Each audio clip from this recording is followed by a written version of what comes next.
BMS ಎಲ್ಲ ಸಂಘಟನೆಗೂ ನಾವು ಹೋಗ್ತೀವಿ. ಅವ್ರ ಸಂಘಟನೆಗೆ ಆಫೀಸು ಹೇಳ್ತೀವಿ, ನಮ್ಮ ಜೊತೆಗೆ ಸೇರಿ. ಪೆನ್ಷನ್ದಾರ ನಿಮ್ಮ ಮೆಂಬರ್ ಅಲ್ಲ, ಪೆನ್ಷನ್ದಾರಿಗೆ ಏನು ಮಾಡೋಣ, ನನಗೆ ಸಹಾಯ ಮಾಡಿ. ಅವರು ಕೂಡ ನಮ್ಮ ಜೊತೆಗಿದ್ದಾರೆ. ಏನದ್ರ ಬಗ್ಗೆ ಏನು ಡೌಟ್ ಈಗ ಇಲ್ಲ. ನಾನು ಏನು ಹೇಳ್ತೀನಿ ಅಂದ್ರೆ, ಈ ಏನೇನು ವಿಚಾರಗಳು ಮಾಡಿರಲ್ಲ, ಯೂನಿಯನ್ ಅನ್ನೋದು ತಲೆಗೆ ಹಾಕ್ಬಿಡಿ. ಈ ಸೋಷಿಯಲ್ ಆರ್ಗನೈಸೇಷನ್ ಜೊತೆಗೆ ಜಾಯ್ನ್ ಆಗುತ್ತೆ. ಪೆನ್ಷನ್ ಬರೋದಂತೂ ನಾವು ರೊಕ್ಕ ಕೊಡ್ತಾನೆ, ನಾವು ಭಿಕ್ಷಾ ಬೇಡ. ನನ್ನ ರೊಕ್ಕದಲ್ಲಿ ಸರ್ಕಾರ ನನಗೆ ಪೆನ್ಷನ್ ಕೊಡಬೇಕು. ಇವತ್ತಿನ ದಿವಸ 2 ಸರಿ ಮೋದಿನ ಭೇಟಿಯಾಗಿ ನಾವು. ಮೋದಿ ನಮಗೆ ತಿರಸ್ಕಾರ ಮಾಡಿಲ್ಲ. ಮೋದಿ ಏನೇನು ಮೈ ಕರುಂಗ. ಮೋದಿ ಹೆಂಗಿದ್ದಾನೆ ತಿಳಿದವ್ರಿಗೆ ಗೊತ್ತದ, ನಾ ಯಾರಿಗೂ ಹೇಳಲ್ಲ. ಮಾಡ್ತಾನೆ, ಅವ್ನು ಮಾಡೋವರೆಗೂ ನಾವು ಸಮಾಧಾನ ಮಾಡಬೇಕು. ಮೋದಿ ಒಬ್ಬರೇ ಹೂ ಅಂತ ನಾವು ಸುಮ್ಮನೆ ಕೂತಿಲ್ಲ. ಪ್ರತಿಯೊಬ್ಬರು ಮಿನಿಸ್ಟರ್ಗಳು ಮನ್ಸುಖ್ ಮಾಂಡವಿಯಾ, ನಾನೇ 5 ಕಡೆ ಮೀಟಿಂಗ್. ನಮ್ಮ ದೈವ ಮನ್ಸುಖ್ ಮಾಂಡವಿಯಾನಂತ ಒಳ್ಳೆ ಲೇಬರ್ ಮಿನಿಸ್ಟ್ರು ನಮಗೆ ಸಿಕ್ಕ. ಪೆನ್ಷನ್ದಾರರ ಕಷ್ಟ ಸುಖ ದುಃಖಗಳು ಅವ್ನು ಗೊತ್ತದ. ಅವನು ಹೇಳಿದ ಒಂದ್ಸಲ, ನಾವೆಲ್ಲ ಪವರ್ ಪಾಯಿಂಟ್ प्रेजेंटेशन ಮಾಡಿದ್ಮೇಲೆ, देखो सर मैं भी गुजरात का हूँ, ನಾನು ಗುಜರಾತ್ನವನೇ ಇದ್ದೀನಿ. ನಮ್ಮ ಮನೆಗೆ ಹೆಣ್ಮಗಳು ಬಂದ್ರಂದ್ರೆ ಅವ್ರಿಗೆ ಒಂದು ಸೀರೆ ಕೊಡಿಸಿ ಗೌರವ ಮಾಡೋಕ್ಕೆ ಪೆನ್ಷನ್ದಾರ ಇಲ್ಲಾಂದ್ರೆ ಎಷ್ಟು ಕಷ್ಟ ಆಗ್ತದ ನನಗೆ ಗೊತ್ತದ ಹೇಳಿದ್ರು. ಅವಾಗ ಹೇಳಿದೆ, ಮನ್ಸುಖ್ ಭಾಯ್ನೇ ಅಂತೀವಿ ನಾವು. देखो ಮನ್ಸುಖ್ ಭಾಯ್, ನಿಮ್ಗಂದ್ರೆ ಅಪಾರ ಗೌರವ. ಹಿಂದಕ್ಕೆ ಎಷ್ಟು ಮಂದಿ ಲೇಬರ್ ಮಿನಿಸ್ಟರ್ ಬಂದರು ಹೋದ್ರು, ನಾವೇ ದೇತು ಲೇತು ಬತಾತು, ಯಾರೂ ನಮ್ಮ ಕೆಲಸ ಮಾಡಿಲ್ಲ.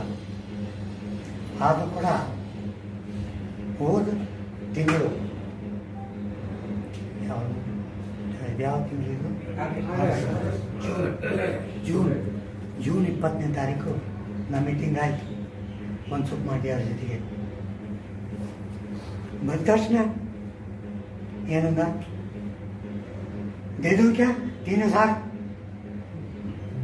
बैठो साहब, बैठो साहब. ಸರ್ ಏನೂ ಕೊಡಲಾರ್ದೆ 3000 ಎಲ್ಲರಿಗೂ ಕೊಡೋದು.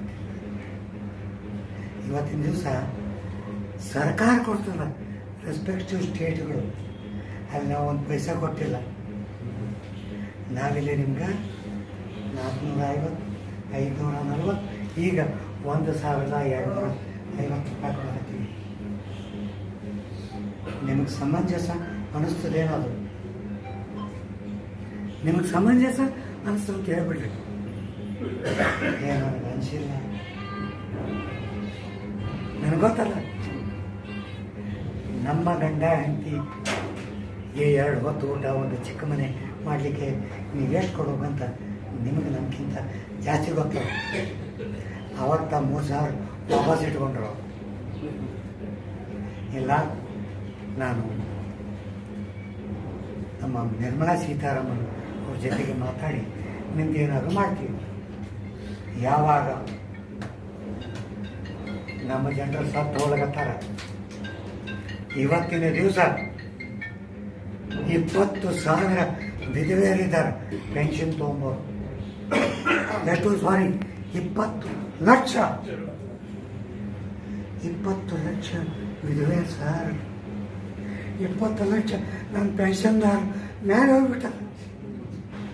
ಪೆನ್ಷನ್ ಸಿಗ್ತದ ಮೇಲೆ ಹೋಗ್ಬಿಟ್ಟ.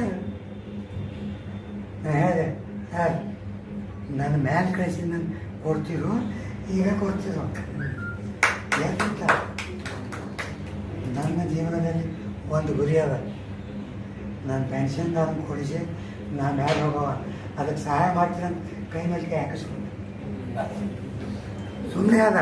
ಯಾಕಂದ್ರೆ ಸುಮ್ಮನೆ ಹೇಳಿದ್ರೆ ದಿನ ರಾತ್ರಿ ನಾನು ವಿಚಾರ ಮಾಡೋದು ಬರೀ ಪೆನ್ಷನ್ದಾರಗೋಸ್ಕರ ಯಾರೇನಿಲ್ಲ. ನಾನು ಇವತ್ತಿನ ದಿವಸ ನಾನು ಸ್ನಾನ ಮಾಡಿ ದೇವರ ಮುಂದೆ ನಮಸ್ಕಾರ ಮಾಡೋದು ಕೇಳೋದು ಎರಡೇ, ನನ್ನ ಪೆನ್ಷನ್ದಾರಿಗೆ ಪೆನ್ಷನ್ ಕೊಡಿಸು.